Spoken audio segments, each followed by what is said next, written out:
Setelah diplang itu dibuat titah di satu eh, supaya semuanya keluar menggelar aksi di kantor gubernur Riau di Pekanbaru. Masyarakat yang ada di klaim Tenten itu hanya 5.000 jiwa. Oke. Keluarlah kita sekitar 10.000 jiwa. Apa alasan kami bisa bertahan di situ? Ini loh dalilnya.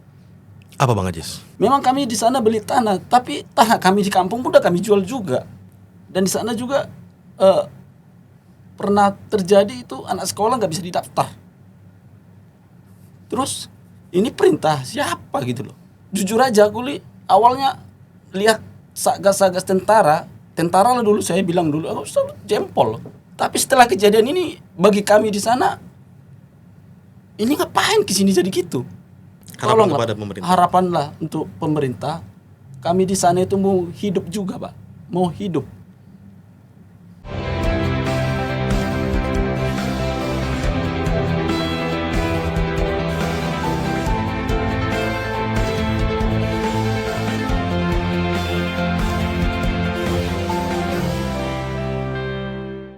Bayangkan Anda lahir, tumbuh dan membesarkan anak dan juga keluarga di sebuah desa yang Anda yakini sebagai rumah. Tiba-tiba suatu hari negara datang dan berkata, Anda harus pergi karena tempat ini bukan milik Anda. Ini kawasan Taman Nasional. Inilah kenyataan yang sedang dihadapi oleh ribuan warga di sekitar kawasan Taman Nasional Tesonilo, Riau. Di balik narasi besar tentang penyelamatan hutan dan satwa, ada suara yang sering tak terdengar. Suara masyarakat yang sudah hidup puluhan tahun di tanah yang kini diklaim negara sebagai kawasan konservasi. Hari ini kita akan berbicara langsung, berdiskusi dengan orang yang berada di garis depan perjuangan masyarakat tersebut. Juru bicara Forum Masyarakat Korban Tata Kelola Hutan dan Pertanahan Riau, Abang Abdul Aziz, dan juga kami hadirkan salah satu korban dari masyarakat, Bang Jaben dari Desa Lubuk Kembang Bunga. Kita akan coba membawa atau melihat konflik ini dari mata mereka yang selama ini dianggap pengganggu, tapi sebenarnya bisa jadi penjaga terakhir dari hutan yang tersisa. Halo Bang Aziz, Bang Jaben, selamat datang. Jujur isu ini saya baru beberapa hari terakhir setelah mendapat laporan ya. Informasi cukup terenyuh juga dan kita penting mengangkat ini. Jadi sedikit saya buka ya dengan sebuah narasi. Mungkin ke Bang Aziz dulu ya. Bang Aziz mungkin sebagai jubir dari Forum Masyarakat Korban Tata Kelola Hutan dan Pertanahan Riau.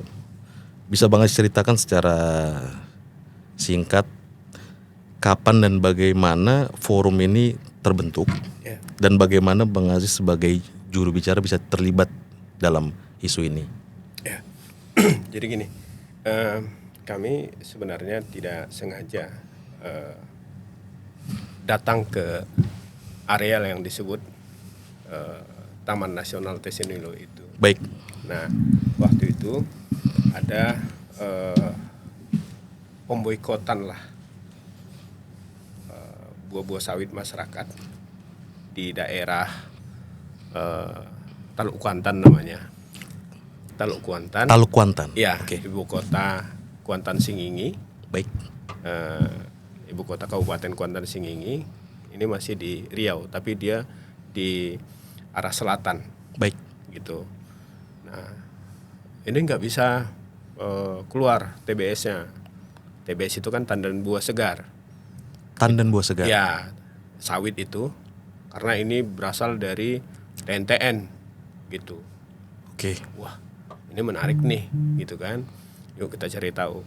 Kita coba cari tahu karena saya juga memang sudah cukup lama bergelut di suasana seperti ini. Artinya mengamati dan berusaha mengadvokasi masyarakat yang terdampak kawasan hutan gitu. Baik. Nah, jadi sudah seperti itu, ya kita datang ke daerah Lubuk Kembang Bunga itu. Desa Lubuk Kembang Bunga, dusunnya namanya Dusun Toro Jaya. Baik. Kita ngobrol sama masyarakat di situ. Kita cerita, kita coba gali gimana sih sesungguhnya masyarakat di sini gitu. Nah, kita combine dengan aturan-aturan yang ada. Akhirnya kita berdiskusi lebih serius terkait nasib masyarakat di situ. Itu di akhir Desember 2024. Desember 2024. Oke. Nah, lalu Januari itu kan keluar peraturan Presiden nomor 5 tahun 2025 tentang penertiban kawasan hutan PKH. Satgas PKH lah kemudian lahir dari Perpres itu. Melihat gerak-gerik Satgas PKH ini yang kemudian sudah menyegel beberapa kebun perusahaan, wah ini kayaknya bakal datang ini Satgas ke TNTN ini, pikir gitu kan? Oke. Jadi kita coba cari tahu dan saya sampaikan kepada masyarakat ini kayaknya habis Lebaran ini Satgas bakal masuk ke TNTN, saya bilang gitu. Satgas ini dipimpin oleh siapa, Bang? Satgas ini kalau di pusat itu dipimpin oleh Jampitsus. Jampitsus. Ya. Oke. Jampitsus. Nah, lalu ada dan Satgas di daerah itu dipimpin oleh militer. Oke. Militer waktu itu masih berpangkat Brigjen, sekarang sudah Maijen. Gitu. Baik. Itu dia. Nah, jadi singkat cerita Setelah jadinya penyegelan. ya, 10 Juni 2025 itu areal yang diklaim Taman Nasional Tosunilo seluas 81.793 hektar itu dipasangi pelang oleh Satgas. Baik. Ya, dipasangi pelang bahwa seluruh areal ini diambil alih oleh negara dan paling lambat 22 Agustus semua masyarakat yang berada di areal yang disebut TNTN itu harus relokasi mandiri. Kaget dong semua. Ini Ada apa ini gitu. dari Juni langsung diklaim diperintahkan Ya. Agustus. Ya, Tanda kutip angkat kaki. ya, 22 Agustus. Kaget. Nah, masyarakat ini kan ada di kalau di Kabupaten Pelalawan itu ada di 6 desa. 6 desa itu ada Desa Bukit Kesuma, Baik. Lubuk Kembang Bunga, lalu Segati, Gondai, Air Hitam, dan Bagan Limau. Baik. Nah, satu lagi ada di Desa Lubuk Batu Tinggal Masuk kabupaten di Kabupaten Indragiri Hulu. Indragiri Hulu. Oke. Nah, kalau kita lihat komposisinya, Desa Lubuk Batu Tinggal ini yang paling awal lah, karena dia di timur. Gitu. Karena apa? Taman Nasional ini kan dibentuk melalui 2 tahapan. Nanti kita cerita. Baik. Nah, masyarakat di 7 desa ini, ya, memang kita data pasti belum kita dapatkan karena berpencar-pencar gitu. Tapi kita perkirakan itu nggak kurang dari 35.000 jiwa ada di 7 desa itu. di 7 desa itu. Gitu. Berapa ribu jiwa tadi, Bang? 35.000 jiwa. Karena di 3 dusun saja di Desa Lubuk Kembang Bunga itu, data yang kita dapatkan dari pemerintah desa itu sudah lebih dari 10.000 jiwa. Baik. Gitu. Tapi data ini masih divalidasi ya? Masih divalidasi. Oke. Nah, Desa Lubuk Kembang Bunga ini kan dusunnya yang diklaim di TNTN itu ada dusun Toro Jaya, ada dusun Toro Palembang, Baik. dan ada dusun Kuala Renangan. Oke.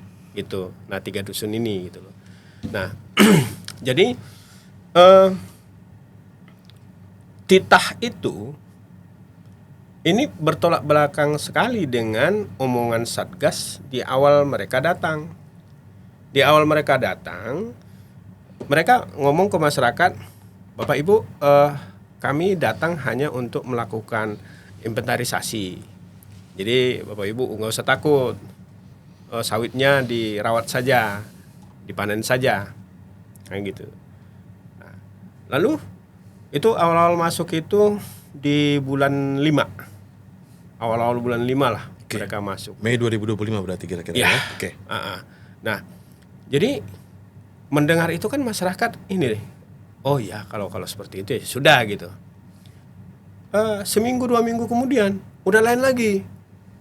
Wah, ini kami mau mendata masyarakat ini ada yang punya ratusan hektar cukong apa segala macam. Masyarakat mulai tanda tanya, ini ada apa gitu. Kala itu Bang Aziz sudah terlibat dalam ini? Sudah. Oke. Sudah.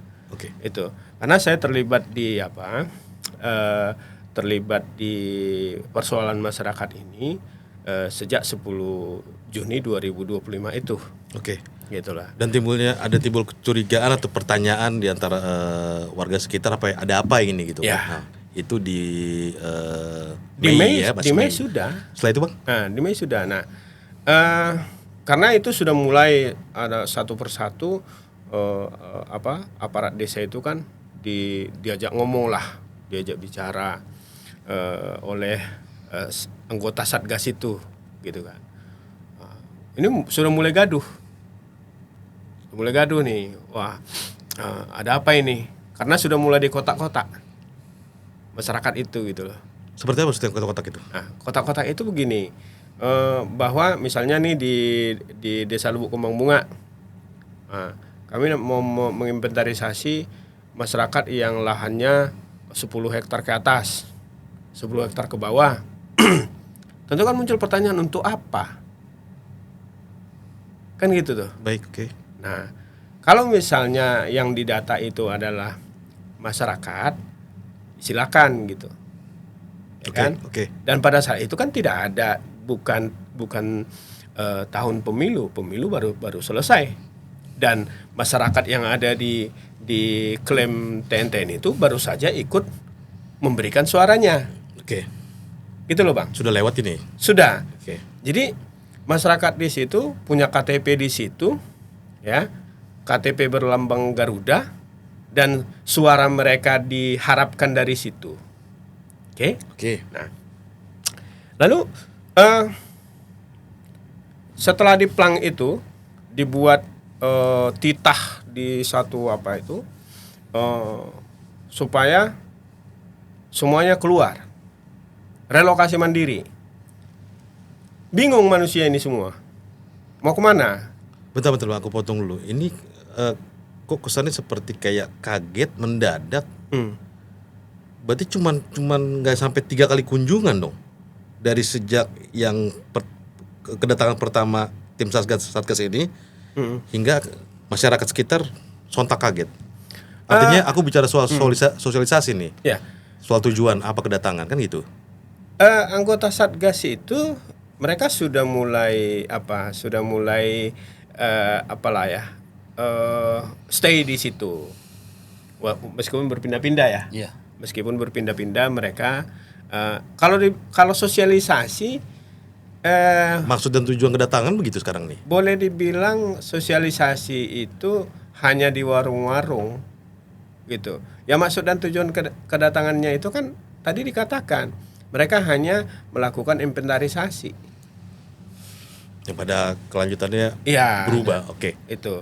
Nah, pada kelanjutannya Ada titah itu. berubah.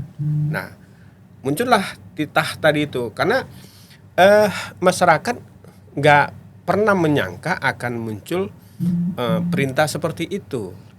Boleh nanti kita izin Ya. cuplik foto dari titah itu nanti kita dari Iya. tim Abang. Oke. Iya. Oke. Nah, Lanjut Bang. jadi tidak menyangka ada ultimatum seperti itu, gitu loh.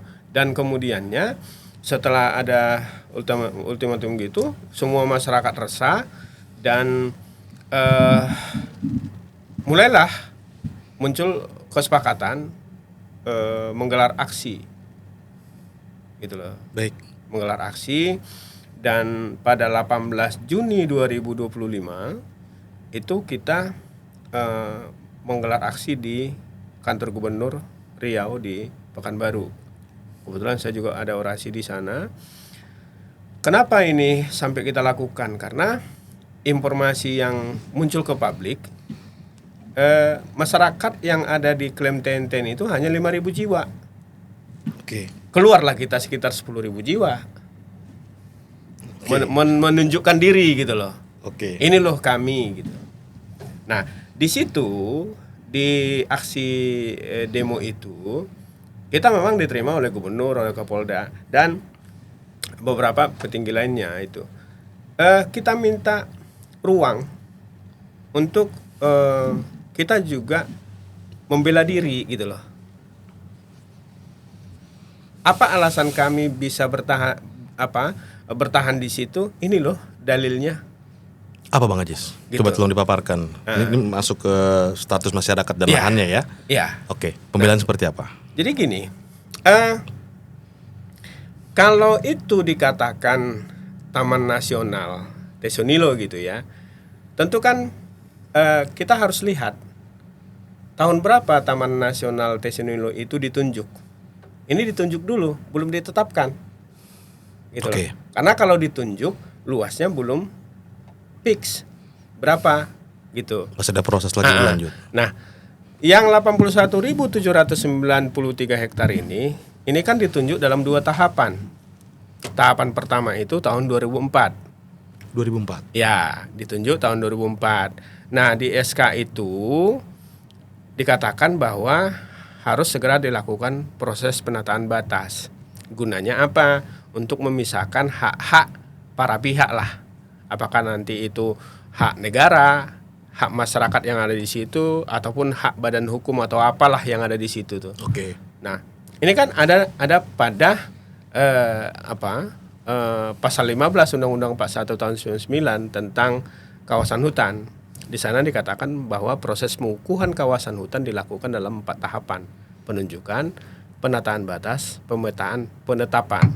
Oke. Nah, lalu di pasal 16 sampai 22 PP 44 2004 tentang perencanaan kehutanan itu lebih diatur lagi. Bahwa saat proses penunjukan kawasan hutan dilakukan, maka pemerintah segera membentuk yang namanya tim panitia tata batas. Tim panitia tata batas. Ya. Oke. Gunanya adalah pertama dia menginventarisir hak-hak orang yang ada di areal yang akan dikukuhkan menjadi kawasan hutan itu, dan kemudian diverifikasi betul nggak itu haknya gitu. Nah, itu tidak dilakukan. Tidak dilakukan. Tidak dilakukan. Nah, lalu tahun 2009 5 tahun berselang berarti ya? ya Oke. pemerintah kembali melakukan perluasan areal Taman Nasional itu. Tadinya menjadi 100.000 hektar. Dari yang awalnya 38.576 Oke. hektar. Oke, pada tahun 2009. Perluasan ya? Iya. Yang tahap pertama itu kan 38.576 hektar. Oke. Nah, muncul rencana di 2009 itu memperluasnya menjadi 100.000 hektar. Kan gitu tuh. Oke. Nah, ternyata tidak cukup menjadi 100.000. Kenapa tidak cukup? Nah, ini makin lucu. Dari sini kami menyatakan bahwa proses pembentukan yang namanya Taman Nasional ini sedari awal sudah bermasalah, Bang. Gimana Bang Ajis bisa mengklaim seperti itu? Nah, kenapa kami katakan seperti itu? Pertama begini, bahwa menurut peraturan pemerintah nomor 47 tahun 97 tentang rencana tata ruang nasional, bahwa syarat utama sebuah areal boleh dijadikan taman nasional itu arealnya masih alami. Sementara TNTN tahap pertama itu sudah bekas HPH-nya PT Dwi Marta dan HPH-nya Inhutani 4. Artinya tidak lagi kategori alami. Tidak, karena HPH itu kan hak pengusahaan hutan. Mereka boleh menebangi kayu diameter 60 cm ke atas. Oke, ada dua PT di situ, Ada dua di situ ya? perusahaan. Dan itu sudah gasak lah istilahnya ya, sudah dikerjai itu areal itu sejak tahun 74. 74. Oke. Iya. Oke. Artinya sudah berkeluaranlah kayu gelondongan dari situ. Nah, lalu yang tahap kedua, yang 2009 itu, kan ditunjuk tahun 2009, itu juga bermasalah. Kenapa? Seperti apa? Oke. Itu melanggar, bagi kami itu melanggar PP 26 tahun 2008 tentang Rencana Tata Ruang Nasional. Karena di PP itu juga dikatakan salah satu syarat utama mengambil satu hamparan menjadi taman nasional, arealnya itu masih alami. Ternyata areal tahap kedua ini ex HPH-nya PT Nanjak Makmur dan juga beririsan dengan HPH-nya PT Siak Raya Timber, gitu loh. Oke. Nah,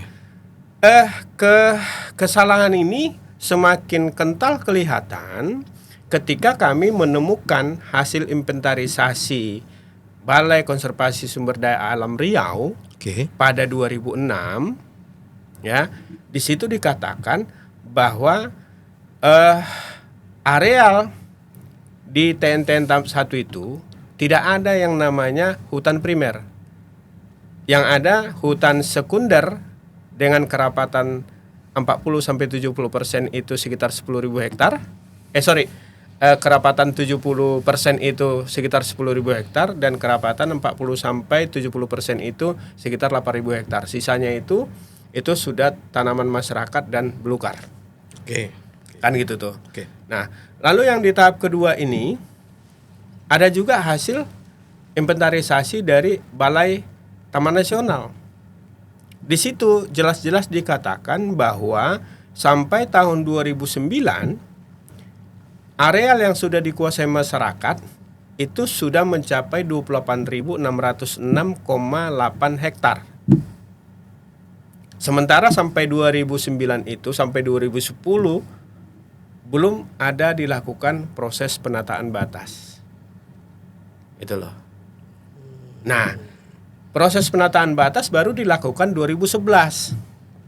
Nah, kalau kita merujuk pada aturan kehutanan tadi, karena proses penataan batas itu sudah diatur sejak munculnya PP 33 tahun 70 tentang perencanaan kehutanan. Oke. Nah, lalu di Undang-Undang 41 tahun 99 tentang kehutanan juga sudah ada. Termasuk di PP 44 tadi, itu sudah ada. Baik. Nah, tapi itu nggak dilakukan, Bang. Nah, akhirnya apa? Otomatis yang 28.606,8 hektar ini diklaim menjadi kawasan hutan dengan fungsi konservasi. Itulah Taman Nasional itu. Jadi ada terjebak di situ sedari awal ada terjebak di situ 28.606,8 hektar hak-hak masyarakat. Nah, oke, kalau itu kemudian nggak bisa, itu kan kawasan hutan. Katanya seperti itu.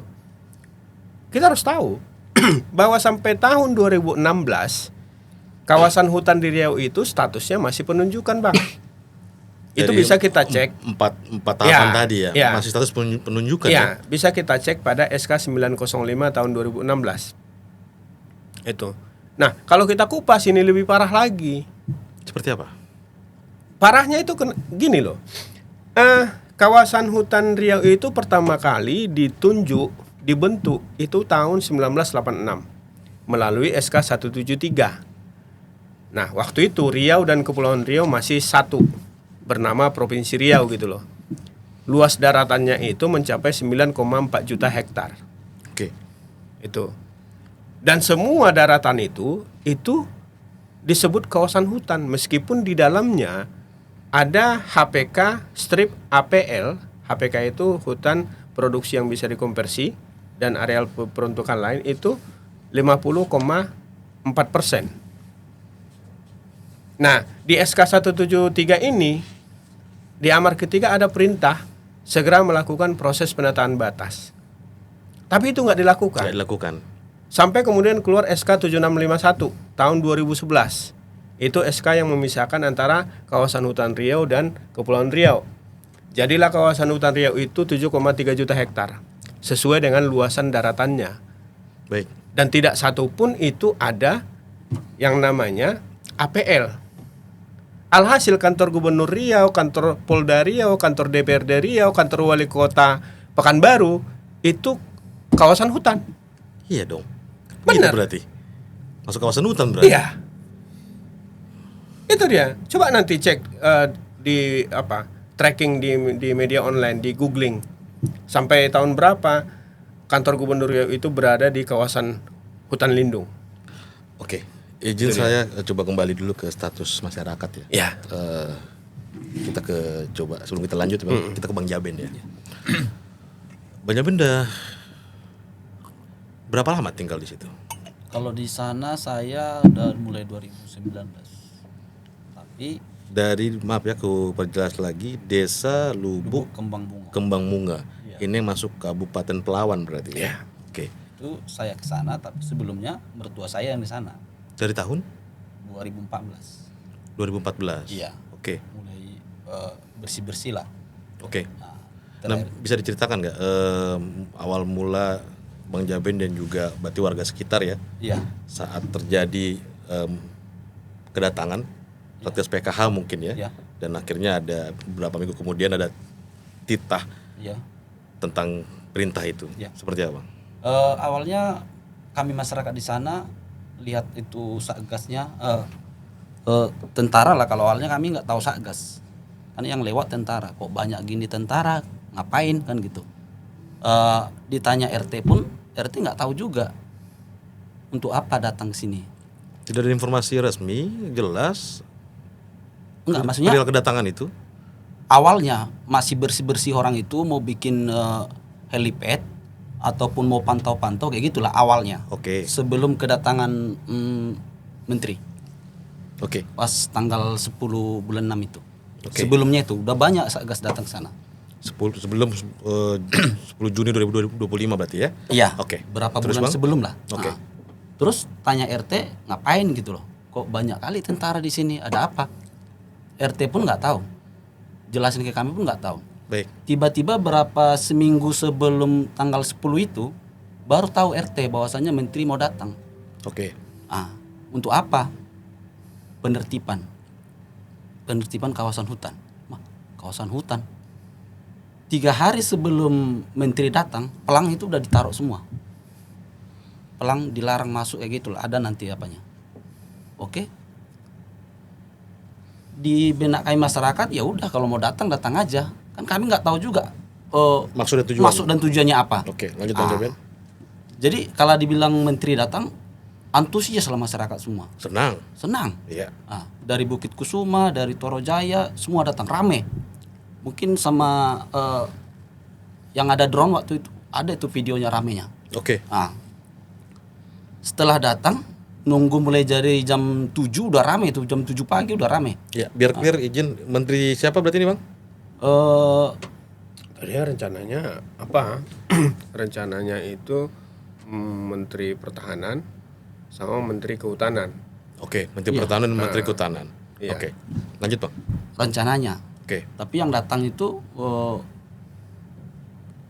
Pak Tampu Bolon siapa? Kurang paham aku. Oke, nanti kita iya, konfirmasi. sama sekarang udah paham juga Pak Dodi. Karena dia belakangan ini sering jadi makanya kami kenal gitu loh. Oke. Pak Dodi ketua Satgasnya. Setelah itu, Bang? Satgasnya. Oke.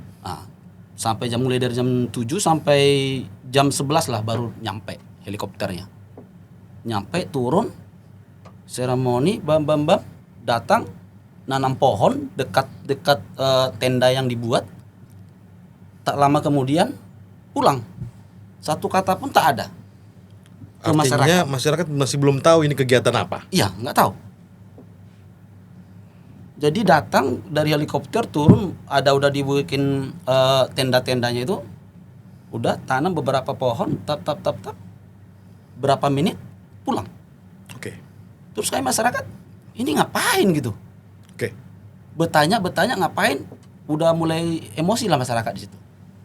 Tapi udah keburu pulang nih, Pak Tampu Bolonnya sama dari kejaksaan lah, siapa itu Pak Febri gitu lah. Pulang. Emosi Jampitsus. emosi kenapa di perbincangan antar masyarakat ini? Emosinya gini, kami berharap menteri datang atau siapa yang datang, ya kasih tahu dong apa ngapain tujuannya gitu.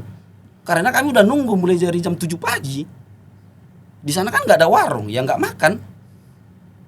Kok kita ini dianggap apa? Kok nggak diomongin kita gitulah. Makanya emosi. Tidak dilibatkan dalam nggak kegiatan dilibatkan. Oke.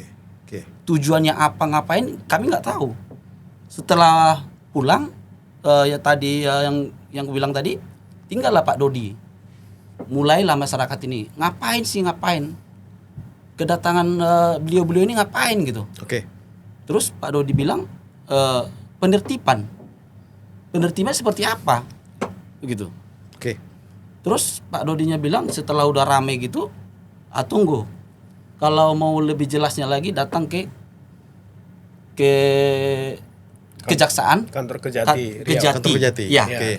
Kalau ada beberapa mau ditanyakan lebih ini, datanglah ke sana. Kami welcome, siap Oke. mau ke sana. Menyambut orang bapak-bapak. Kan gitulah ceritanya. Setelah itu udah selesai. Tapi kami masyarakat masih bertanya-tanya ini ngapain tujuannya itu gitu. Habis itu lama udah pulang, ternyata ada pelang di situ. Ini pelang yang besar ini belum ada awalnya. Oke. Mungkin ya setelah mereka mau datang baru dipasang itu pelang. Relokasi mandiri paling lama tanggal 22. Yang tadi disebutkan Tita itu ya. Ya, itu ada. Setelah kami kan awalnya kan nggak bisa masuk ke tenda yang dibuatnya itu kan dipagar kan sama tentara semua loh. Iya. Nah, setelah mereka udah pulang kan baru bisa nyampe ke tenda itu. Kok ada relokasi mandiri tanggal 22 masuknya apa ini? Paling lama. Itulah paling bikin hati kami itu ini nggak benar. Berarti biar jelas ke juga pemirsa, tidak ada satupun informasi yang diterima oleh masyarakat maupun perwakilannya soal kegiatan ini, juga termasuk Tita itu. Iya. Tiba-tiba langsung tertanam di situ, langsung dideklar di situ, dan Iya. akhirnya itu membuat mungkin indikasi kemarahan Iya. dan pertanyaan besar masyarakat. Betul, iya. Jadi kami saling bertanya pribadi gitu. Yang nggak tahu nanya sama yang nggak tahu. Ini relokasi ini apa? Kok tiba-tiba minimal tanggal 22 Agustus. Termasuk mungkin ke kepala desa kali ya, tidak bisa menjawab. Tidak bisa, siapapun yang nggak bisa menjawab. Oke, setelah itu, Bang Jamin? Setelah itu, ya itu dia tadi. Konsultasi apa mungkin lah yang kami kan petani. Mungkin yang tua-tua apa semua konsultasi lah untuk buat aksi. Tanggal 18 ke kantor. Ini aksi pertama Aksi pertama. ke kantor gubernur. Iya. Oke. Mungkin kita bisa lanjut ke Bang Aziz ya. Aksi pertama untuk meminta penjelasan kali ya Iya. soal kegiatan atau relokasi mandiri ini. Apa yang terjadi, Bang? Di aksi Iya. perjuangan pertama itu ke kantor gubernur. Ya kita minta penjelasan dan pada tahapan itu kan kita sudah melakukan semacam pengumpulan data-data gitu ya tentang keberadaan masyarakat di Itu TNTN aku menarik tuh data-data ini. Seperti apa sih status kejelasan ini? Tolong revisi saya kalau saya ada salah ya. Saya mendapat informasi Bang Aziz pernah ada pembagian 3 tipologi masyarakat di sana ya. Iya. Betul ya. Iya. Artinya ini berhubungan dengan dokumen legalnya ya. Ini Ya. seperti apa di sana statusnya, Bang? Masyarakat ini. Jadi gini Bang, kalau kita merujuk pada masyarakat yang ada di Kabupaten Pelalawan, berarti 6 desa itu, Iya. itu ya. Di luar dari di hulu Iya. ya. Nah, yang 6 desa ini kan mereka ini ada 3 tipologi ini Bang. Tipologi pertama adalah mereka yang sudah ada di situ, di areal itu, sebelum areal itu ditunjuk menjadi TNTN. Oke. Gitu kan. Nah, lalu tipologi kedua, mereka yang ada di situ setelah TNTN itu ditunjuk tapi belum ditetapkan. Oke. Nah, tipologi ketiga adalah mereka yang datang ke situ setelah TNTN itu ditetapkan, artinya setelah 2014. Oke. Gitu ya. Oke. Nah, yang setelah 2014 ini pun ada dua Grup lagi, dua model lagi. yaitu Model pertama itu mereka yang datang ke sana dengan membeli lahan, bisa jadi lahan tipologi 1, lahan masyarakat di tipologi 1 atau lahan masyarakat di tipologi kedua, oke. gitu loh. Karena mau membuka baru pun nggak ada lagi di tahun itu, Oke. gitu loh. Dan perlu saya sampaikan, Bang, bahwa masyarakat, katakanlah masyarakat yang datang ke situ itu nggak ada yang namanya menggarap, mengambil gitu ya, tapi membeli dari masyarakat tempatan, gitu loh, Bang. Jadi dari tipe-tipe tipologi ini, Ya, 1, 2, dan 3 juga di bawahnya ada 2 model. Aku mau memperjelas juga buat informasi masyarakat. Posisi hukum mereka seperti apa nih, Bang? nah, posisi hukum mereka kan itu tadi, bahwa tipologi pertama dan kedua ini, kalau kita merujuk pada PP 44 tahun 2004 tentang perencanaan kehutanan itu, mestinya kan mereka dienklap, dikeluarkan dari areal yang dijadikan TNTN. Itu yang mengatur undang-undang. Clear di situ ya? Clear. Kalau alasannya, oh ini kawasan hutan, kan saya udah kasih tahu tadi. Ya. Sampai tahun 2016 saja kawasan hutan di Riau itu masih berstatus penunjukan. Penunjukan. Itu yang kita minta. Jadi oke, negara silakanlah melakukan tindakan-tindakan yang katakanlah mengamankan aset negara atau apapun lah namanya itu, tapi tolong dong direview. Apalagi ini sudah berurusan dengan rakyat. Jangan malah dibuat sebuah framing masyarakat ini diboncengi cukong. Gak ada cukong di situ. Clear itu, Bang? Clear. Bisa Bang pertanggungjawabkan itu? Bisa. Tidak ada kong kali kong Tidak masyarakat dengan tadi terindikasi cukong tadi. Tidak ada. Kenapa saya bilang tidak ada cukong di situ? Karena itu semua mereka kerjakan dengan darah dan keringatnya. Kalaupun misalnya nih, Bang, ada yang punya lahan di situ 100 hektar, 200 hektar. Ya kan? Itu tidak serta-merta. Katakanlah misalnya tahun ini dia nanam, 5 tahun lagi kan sudah berbuah, sudah ada hasil. Oh, ada yang menjual di situ, dibelinya, kan gitu. Kalaupun misalnya adalah berlahan luas di situ, ya, katakanlah misalnya sampai 200-300 hektar, apa itu cukong? Yang dikatakan cukong itu kan nggak tahulah saya Definisi pengertian. definisi Cukong cukong ini. itu apa? Kalau dibilang pemodal, Bang, untuk membuat 1 hektar kebun sawit itu, ya, membangun 1 hektar kebun sawit, kalau kita merujuk pada angka-angka Dirjen Bun, Iya. itu kan antara 65 sampai 68 juta 1 hektar. Kalau kita merujuk pada kata cukong, cukong itu kan gede, cukong, pemodal. Ya saya juga bermodal, kan gitu. Ya. Nah sekarang apakah ini konotasinya cukong atau seperti apa?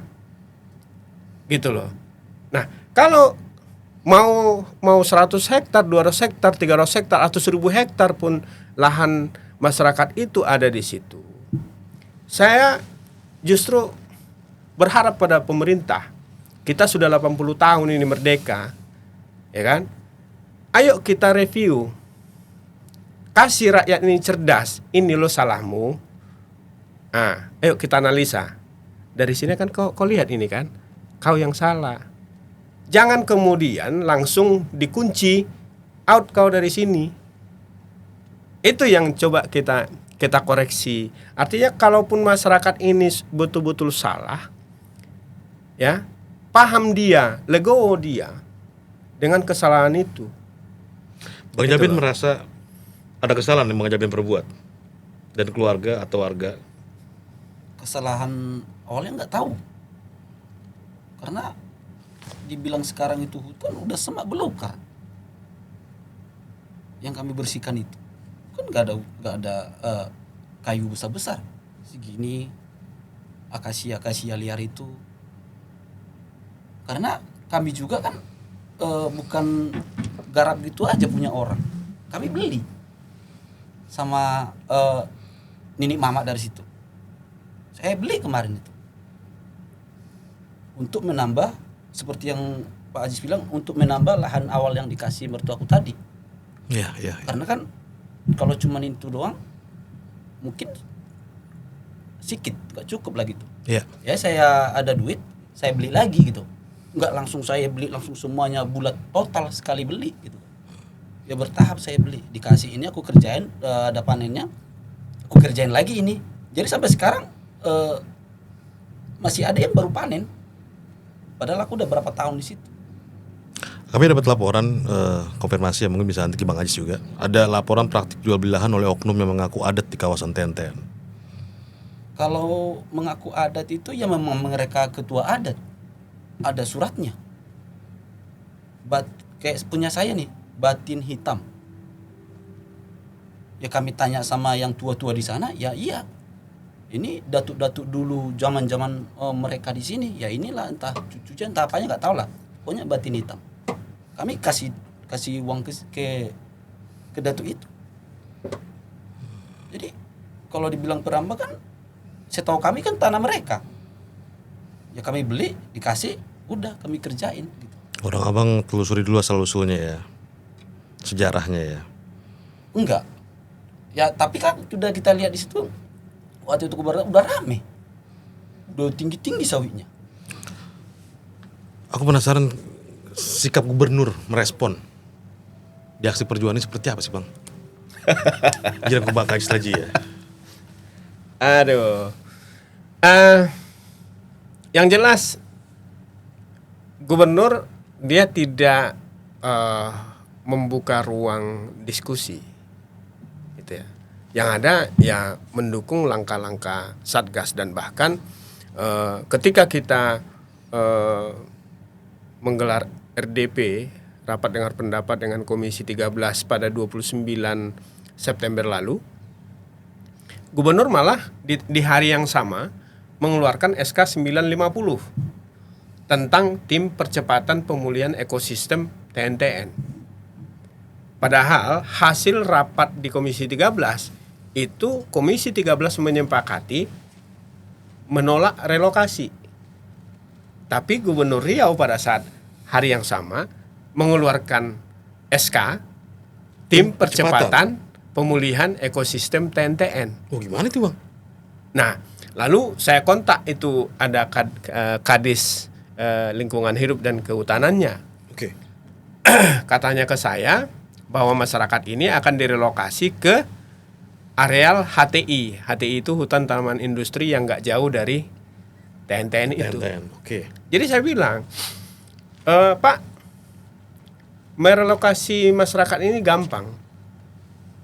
Saya bilang, karena mereka mau siang, mau malam, mau tengah malam, mereka ada di rumahnya, saya bilang gitu.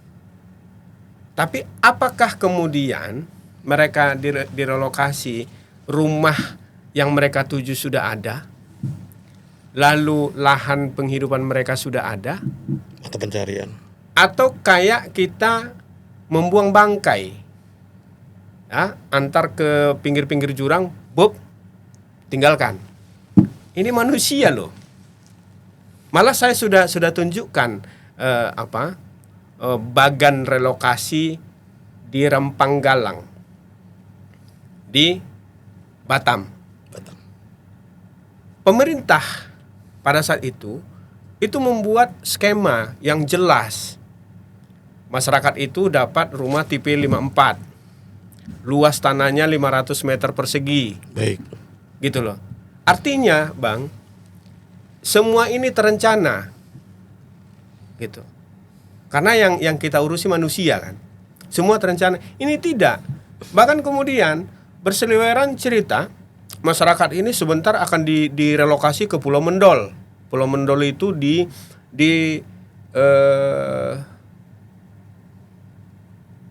timur lautnya Pelalawan lah. Ada pulau kecil di tengah sungai Kampar itu. Disitulah mau dipindahkan masyarakat ini.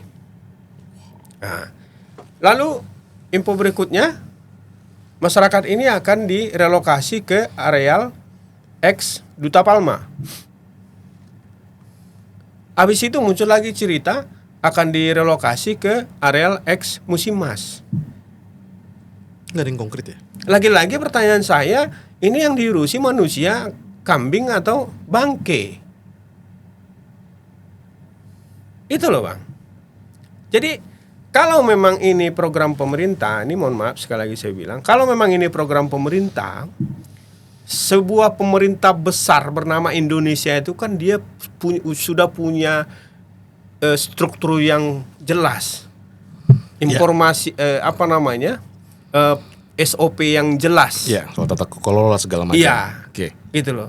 Nggak ada susahnya merencanakan ini, kemudian masyarakat direlokasi gitu. Jadi kalau infonya hari ini beda, besok beda, ya masyarakat kan makin gusar. Kenapa saya katakan makin gusar, Bang?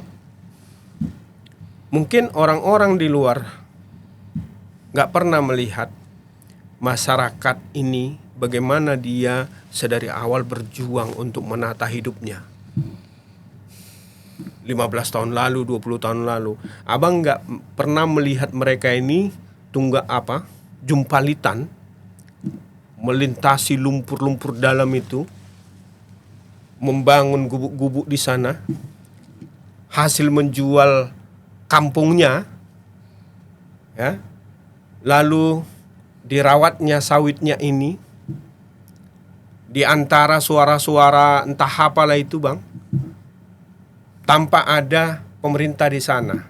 Maksud saya tanpa ada pemerintah di sana, tidak ada BLT di situ, tidak ada di situ subsidi pemerintah. Mereka mandiri. Lalu 15 tahun, 20 tahun kemudian hidup mereka berubah. Jadi lebih baik. Termasuklah daerah-daerah sekitar. Oleh apa? Oleh hasil sawit mereka yang sudah menjadi uang dan kemudian memicu pertumbuhan ekonomi. Lalu dengan gampangnya, you out dari sini. Kenapa nggak dari awal datang kau nggak boleh di situ.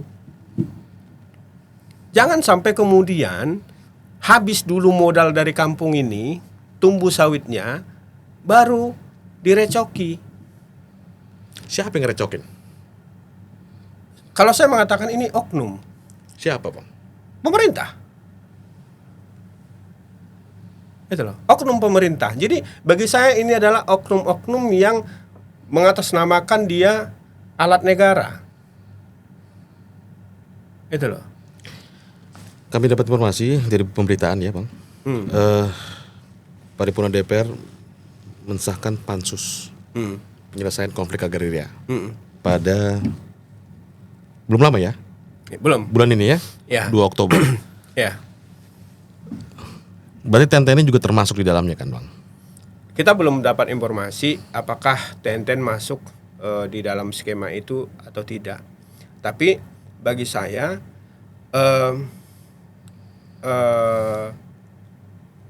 saya tidak begitu optimis tentang itu. Karena apa? Kenapa?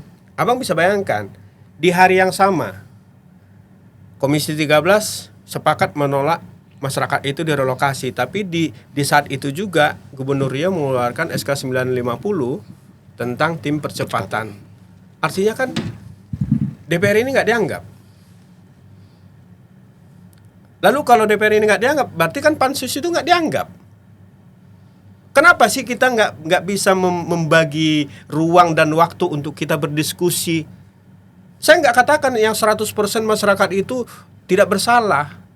Tapi modal awal dari kebenaran masyarakat itu yang ada di sana, ada 28.606,8 hektar hak masyarakat di situ. Itu loh. Apa sih tujuan negara ini? Kan memakmurkan rakyatnya. Ini rakyat yang di situ, Bang. Dia tidak butuh dimakmurkan karena dia sudah melakukan sendiri. Kemandirian. Dia mandiri. Mestinya pemerintah mengasih penghargaan ke mereka, bukan malah diusir. Itu loh. Nggak ada bang. Dan begitu sawitnya itu berbuah, menghasilkan, jadi CPO, sampai di hilir, itu masuk PE bang, pungutan ekspor. Itu. Pungutan ekspor itu abang tahu, itu untuk bikin biodiesel. Artinya, keringat masyarakat yang diklaim di TNTN itu ada di biodiesel. Iya. Itu loh, ada di BK. Bea keluar yang masuk ke kocek pemerintah. Itu. Wah, cukup shock ya, Bang. Jadi tolong dong, jangan perlakukan masyarakat itu jadi hama gitu loh. Kami nggak hama, kami justru menolong negara ini. Berkontribusi. Kami berkontribusi kepada negara ini melalui darah kami yang tidak begini. Kami nggak meminta-minta. Kami tunjukkan, ayah, ibu, kami bisa. Kami bangun rumah sekolah, kami bangun rumah ibadah, kami bangun jalan. Itu tanpa APBD, tanpa APBN. Gitu bang. Perjuangan Bang Aziz Hmm. selaku jubir ya dari perwakilan masyarakat dan juga masyarakat sudah apa aja Bang? Tadi kan cerita kita aksi pertama mungkin ya, Ya. lewat gubernur ya, Ya. di mana kayaknya menemukan hasil signifikan yang diharapkan oleh masyarakat. Ya. Setelah itu apa lagi Bang? Nah, ketika kami tidak menemukan ruang di Kantor daerah, gubernur? di daerah, baik itu di level kabupaten maupun provinsi, akhirnya kami coba membangun akses ke pusat. Karena juga dalam pikiran kami, ini kan gawainya pusat bang, Satgas, artinya base-nya di pusat. Oke. Nah, karena yang di provinsi itu hanya pelaksana. Oke. Kami bangunlah akses ke dan kebetulan bersambut. Disitulah baru muncul yang namanya Forum Masyarakat Korban Tata Kelola ini. Oh. Itu oke, sebagai oke. kendaraan kami untuk berjuang di DPR. Jadilah ke BAM, Badan Aspirasi Masyarakat DPR RI. Iya. Itu kami diundang, akhirnya mulailah RDP pada tanggal 2 Juli 2 Juli. Oke. 2025. Oke. Gitu. Yang diketuai oleh Pak Ahmad Heriawan. Iya, oke. Ada juga Bang Adian Napitupulu di situ sebagai wakil ketua BAM. Bang, oke. Saya disepakati oleh masyarakat untuk menjadi juru bicara. Dan poin-poin penting yang saya sampaikan, pertama itu tadi soal latar belakang dan pokok-pokok persoalan kenapa masyarakat protes terhadap TNTN tadi. Lalu yang kedua, kami memberikan resolusi dari BAM ini. Dan resolusi ini kami sampaikan juga di BAM sesi kedua, di Komnas HAM, di Ombudsman, sampai di Komisi 13. Runtut itu ya, Bang. Ya. Oke. Apa resolusi yang kami sampaikan? Bahwa di irisan yang diklaim TNTN ini kan ada 153.000 hektar lahan milik negara yang dipinjamkan kepada perusahaan HTI. Itu yang 153.000 hektar ini hanya 13 perusahaan, Bang. Abang bisa bayangin. Sementara yang di TNTN itu katakanlah kalau Satgas bilang itu 60.000 hektar. Iya. Dikuasai oleh masyarakat. Masyarakat 35.000 jiwa. Nah itu. Oke. Boleh dibilang kan nggak nyampe 2 hektar satu orang. Tapi ini 153.000 hektar Hanya 13 perusahaan. hanya 13 perusahaan, 13 orang lah itu. Ya kan? Nah, dan yang lahan 153.000 hektar ini bermasalah. Sedari awal melanggar hukum. Kenapa saya katakan melanggar hukum? Poin sederhananya bahwa areal HTI hanya boleh ada di HP, hutan produksi. Ternyata mereka ada di hutan produksi terbatas. Itu ya. Semuanya nih 100.000 hektar ini. 153.000 hektar itu. Nah, yang kedua, areal HTI hanya boleh ada pada lahan alang-alang semak belukar tanah kosong. Kami cari tahu. Ternyata? Data Jikalahari Jaringan Kerja Penyelamat Hutan Riau tutupan hutan di areal yang 153.000 hektar itu antara 70 sampai 100 meter kubik per hektar. Kami hitung-hitung ini ada sekitar 7,4 triliun uang penjualan kayu campuran dari sini. Itu loh. Nah, kenapa ini nggak ditindak? Ya. Nah, jadi kalau tidak ditindak, tolong dong pemerintah ambil separuh lahan itu 75.000 hektar. Kami minta 75.000 hektar. Suruh semua masyarakat yang diklaim berada di TNTN untuk menghijaukan yang 75.000 hektar ini. Oke. Duitnya dari mana? Kami sanggup menyisihkan uang sawit kami 500.000 per hektar per tahun. Itu setara dengan 25.000 sekali putaran panen. Putaran panen itu kan sekali 2 minggu. Oke. Nah, kami hitung-hitung Bang, kami bisa mengumpulkan uang 30 miliar 1 tahun. Itu setara dengan 2,5 miliar 1 bulan. Inilah yang kami pakai untuk menghijaukan areal yang 75.000 hektar tadi. Oke. Gitu. Nah, setelah hijau, relokasilah TNTN itu ke situ. Jangan kami direlokasi. Karena apa? Karena aset masyarakat di situ sudah puluhan triliun itu Bang kalau kita hitung, dan sawit itu sekarang sedang ranum-ranumnya berproduksi. Ya, oke. Gitu loh. Ya. Ya, estimasi kami rata-rata satu putaran 1 bulan di landscape TNTN itu sekitar 30 miliar ada ya perputaran uang 1 bulan. 1 bulan. Iya. Oke. Itu loh. Rata-rata. Nah, kalau TNT-nya direlokasi, ya, itu pemerintah tidak akan mengeluarkan duit. Kenapa? Pertama, kawasan yang 75.000 hektar tadi itu tanggung jawab masyarakat menghijaukannya, kan gitu tuh. Iya.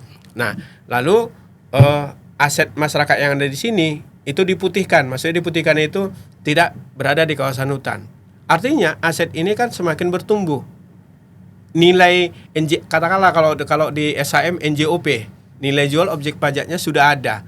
Pemerintah tiap tahun bisa dapat uang dari pajak-pajaknya. Oke. Nah, lalu perputaran uang semakin kencang. Ekonomi makin kencang. Oke. Kan gitu. Lalu ini yang 75.000 hektar ini bisa tumbuh. Sebab apa? Masih ada 12.000 hektar yang masih berhutan di yang lama. Gitu loh. Tapi kalau kemudian masyarakat direlokasi, di tempat baru pemerintah sudah harus menyiapkan uang sekian ratus miliar bahkan sekian triliun untuk membangun rumah, membangun fasilitas apa segala macam. Belum lagi menebangi sawit ini semua karena ini harus direforestasi. Berapa triliun lagi ini yang harus diapa? Pertanyaannya, uang pemerintah dari mana? Atau ada dalang di balik ini? Itu loh. Bang Aziz mencium kental indikasi itu. Ada indikasi seperti itu. Itu loh. Ya kerja-kerja asing lah. Karena TNTN ini kan pembentukannya ada keterlibatan NGO asing sedari awal. Oh, ada. Ada. Saya nggak usah sebut namanya.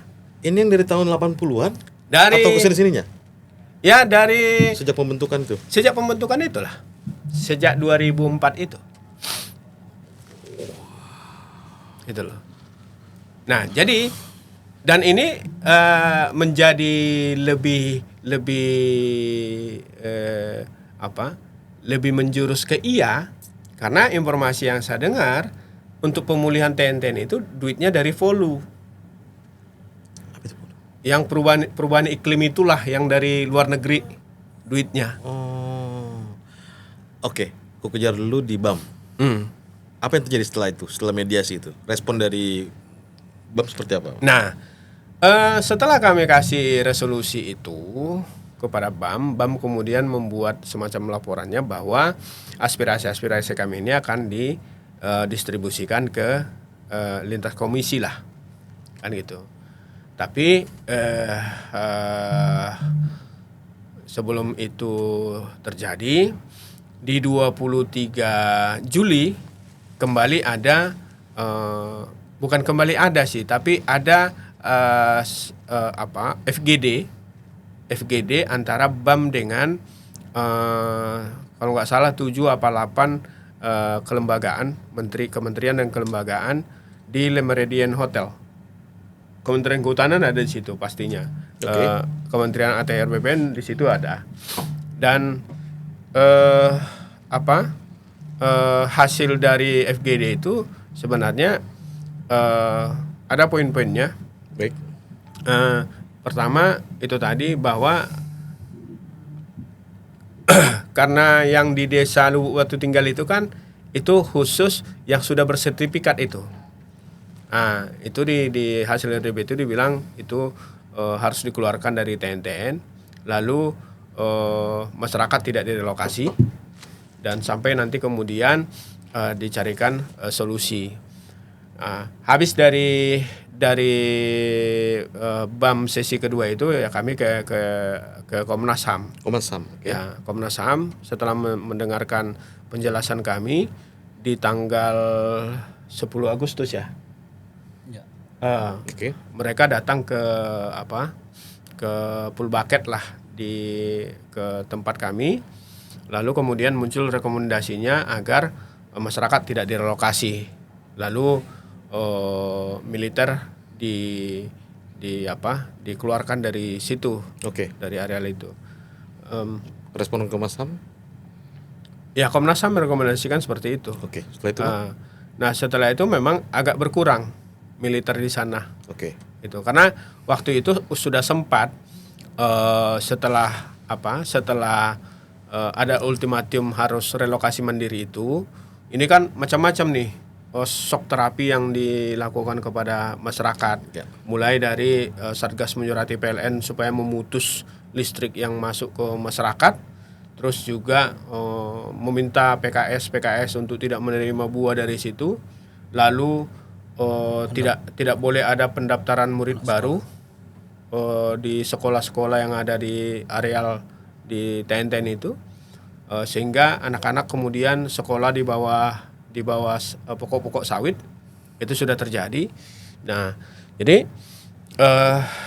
itulah poin-poin yang disampaikan oleh Komnas HAM, dan kami juga udah sampaikan ini ke Ombudsman. Dan terakhir kemarin di 29 September itu di Komisi 13. Terakhir itu ya? Terakhir. Apa hasilnya, Bang? Hasilnya itu tadi bahwa Komisi 13 menolak masyarakat itu direlokasi. Itu satu. Nah, yang kedua ya akan ada agenda apa dari Komisi 13 itu ke depannya? Nah, jadi meminta supaya Kementerian HAM melakukan rapat gabungan lah dengan kementerian dan kelembagaan yang terkait dengan persoalan itu. Itu loh. Itu poin pentingnya. Dan setelah itu kan beberapa hari kemudian disahkan ini Pansus DPR konflik agraria. Nah, otomatis bisa jadi persoalan ini masuk ke Pansus. Walaupun Bang Ajis tadi konflik agraria. Walaupun tadi Bang Ajis cukup pesimis ya. Iya. Saya cukup pesimis dari Pansus itu ya. Ya, karena itu tadi, Bang. Dari pergerakan-pergerakan yang saya lihat bahwa ini kan substansinya cukup jelimet, Bang. Nah, pertanyaannya, apakah Pansus ini anggota-anggota DPR yang masuk ke Pansus itu menyisihkan waktunya untuk menelaah atau hanya mengurainya? Karena ini persoalan lawas, ini harus diurai dulu, Bang. Ini sudah benang kusut. Jadi nggak bisa kita hanya lihat di permukaan, nggak bisa. Solusinya nanti nggak tepat ya. Solusinya itu akan mencederai masyarakat. Kenapa? Karena itu tadi, katakanlah misalnya DPR memakai data kehutanan yang sekarang. Kan gitu tuh. Iya. Kehutanan mengatakan, oh kami sudah melakukan pengukuran kawasan hutan sekian juta hektar. Kan gitu tuh. Di saat sebelum-sebelumnya itu banyak orang teriak, kenapa ini jadi kawasan hutan? Dulu nggak kawasan hutan. Lalu kenapa ini nggak ditata batas? Kenapa kami nggak dikeluarkan? Mestinya kan ada waktu dan ruang yang Tahapan-tahapan disiapkan oleh pemerintah bersama DPR untuk mengerjakan ini. Tahapan-tahapan tadi. Karena basis proses kehidupan masyarakat berada di sini. Kalau pondasinya sudah tidak benar, gimana dia mau jalan? Itu loh. Pondasinya itu ya tanah tadi. Kalau udah beres soal tanah, beres semua urusan negara ini. Dan beban negara akan jauh berkurang. Kenapa? Ada nilai-nilai ekonomi sebagai modal masyarakat untuk bersentuhan dengan bank-bank apabila mereka melakukan upaya-upaya ekonomi. Kalau sekarang apa modalnya? Bank nggak mau menerima tanah klaim kawasan hutan sebagai agunan, Iya, iya pasti itu. nggak mau. Terus apa yang mau diagunkan dia? Itu satu. Terus yang kedua, apakah kemudian ini akan diwariskan ke anaknya persoalan ini? Yang ketiga, itu tadi kembali ke pertanyaan, apa sih sesungguhnya misi negara ini? Kalau kemudian hak-hak rakyatnya diberangus, itu loh Bang. Ya. Itu yang menjadi pertanyaan kita gitu. Nah ini menurut saya ya kesempatan besar bagi pemerintahan yang sekarang untuk menuntaskan itu. Kenapa? Karena ini bukan kalau saya bilang dosa, bukan dosa pemerintahan yang sekarang. Tapi seorang Jenderal Prabowo Subianto yang terang-terangan selalu mengatakan dia cinta rakyat, membela rakyatnya, tolong pilih pembantu-pembantu Bapak yang hebat-hebat, yang punya ruang sabar yang tinggi, ya, yang punya ruang sabar yang tinggi untuk menelaah ini. Tidak ada istilah terburu-buru. Karena apa? Karena ini menyangkut nyawa masyarakat. Menurut data Bappenas tadi ada 38 juta keluarga yang bersoal di sini gitu loh. Jadi nggak perlu buru-buru. Nah untuk itu saya pikir janganlah dulu langsung dilakukan penertiban. Saya mengatakan di Januari saya sudah mengirim surat juga ke Presiden, surat terbuka. Kenapa bukan kehutanannya dulu yang ditertibkan? Kenapa kawasan hutannya? Itu dia, Bang. Iya. Nah, jadi kalau ini nggak selesai, saya pesimis negara ini bisa berlari kencang untuk menjadi lebih baik. Kenapa? Karena basisnya, pondasinya ini rapuh dan bahkan rusak. Oke. Itu dia, Bang. Pesan terakhir, Bang Aziz. Tadi sebenarnya udah Bang sebutkan ya pada Prabowo. Tapi tetap saya ulang pertanyaan ini terakhir, harapan Bang Aziz mewakili forum masyarakat itu agar terselesainya konflik di TNTN ini. Silakan kepada siapa saja. Ya. Jadi Bapak Ibu di mana saja berada, sebenarnya kami masyarakat yang sedang bermasalah dengan apa yang disebut klaim TNTN. Kenapa kami katakan klaim? Karena ini masih pengakuan sepihak dari yang mengaku pemerintah. Sementara yang namanya hak-hak itu, apalagi soal tanah, sesungguhnya kan menjadi pengakuan para pihak. Itu yang sesungguhnya.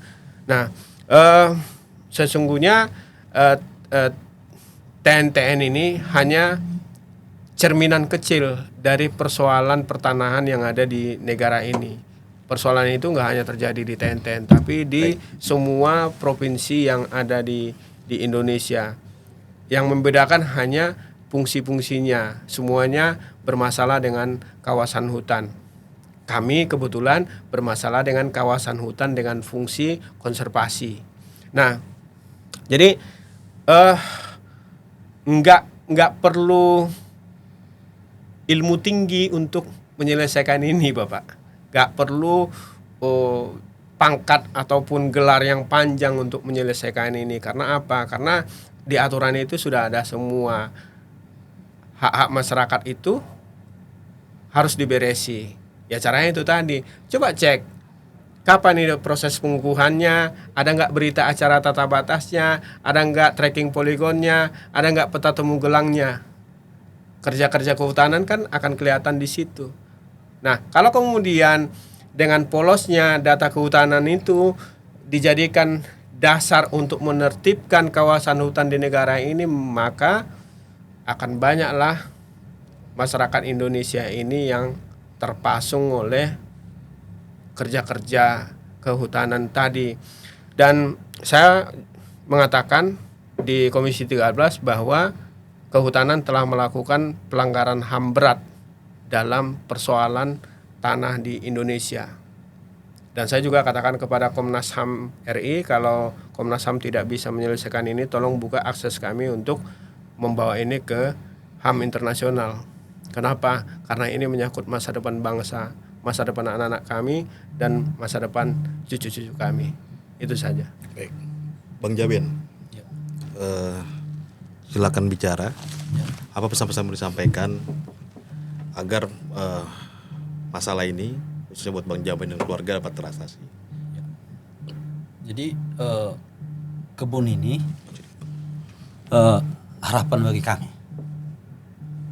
Seperti saya yang muda ini, masih kecil anak saya.